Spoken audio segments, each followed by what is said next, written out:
kota tanpa buku. Pernahkah kamu ke toko buku, ke perpustakaan, atau taman bacaan? Tidakkah kamu merasa istimewa ketika berada di dalamnya? Di sekelilingmu ada berbagai toko dari dunia nyata dan hayal, tempat yang pernah kamu kunjungi dan yang belum. Informasi dan cerita dari masa lalu, masa kini, dan masa depan, semua berpadu, semua berada dalam genggamanmu.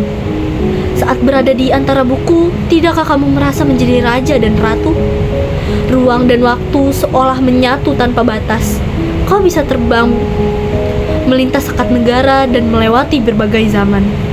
Kau bisa menyelam ke dalam samudera, melayang di angkasa, bercanda dengan aneka satwa, dan berkelana di tengah padatnya kota, juga di rimba raya.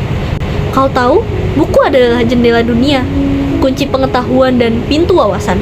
Muhammad Hatta, sang proklamator, berkata, "Aku rela dipenjara asal bersama buku, karena dengan buku aku bebas."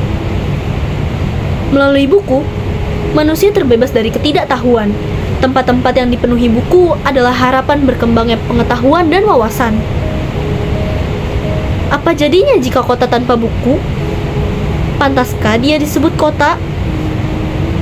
Di kota itu, mungkin kabar datang dari berbagai sumber, dari koran, televisi, atau internet.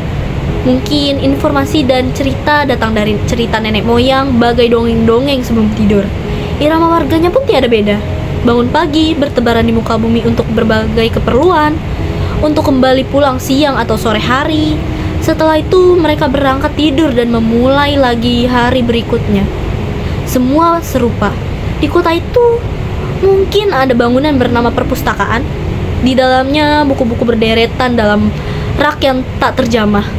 Tiada tangan yang meraih, membuka halaman demi halaman dengan sukacita. Mungkin juga ada tumpukan buku di sudut-sudut sekolah yang sepi dan berdebu.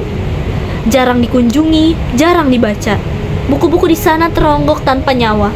Bagaimana dengan kotamu? Mungkin kau tinggal di tengah kota yang megah, atau di gang sempit, di desa terpencil, di pesisir, atau di kaki gunung. Adakah perpustakaan, taman bacaan, atau toko buku di dekat rumahmu? Jika ada, apakah tempat itu menjadi wadah berkumpulnya anak-anak dan warga? Menjadi pusat perkembangan wawasan dan pengetahuan, atau hanya menjadi pajangan? Maukah kau menjadi orang yang menghidupkannya? Kau bisa mengunjungi dan mengajak teman-teman membaca dan berbagi cerita di sana. Jadikan tempat itu sumber kegembiraan dan pengetahuan. Jika tempat itu belum ada, maukah kau menjadi orang yang memulainya? Kamu bisa memulainya dari sudut teras rumahmu. Ajak teman-temanmu memulai langkah baru. Jangan biarkan waktu berlalu tanpa buku. Siapapun dirimu, bersahabatlah dengan buku. Dia akan menjadi teman setiamu sepanjang waktu.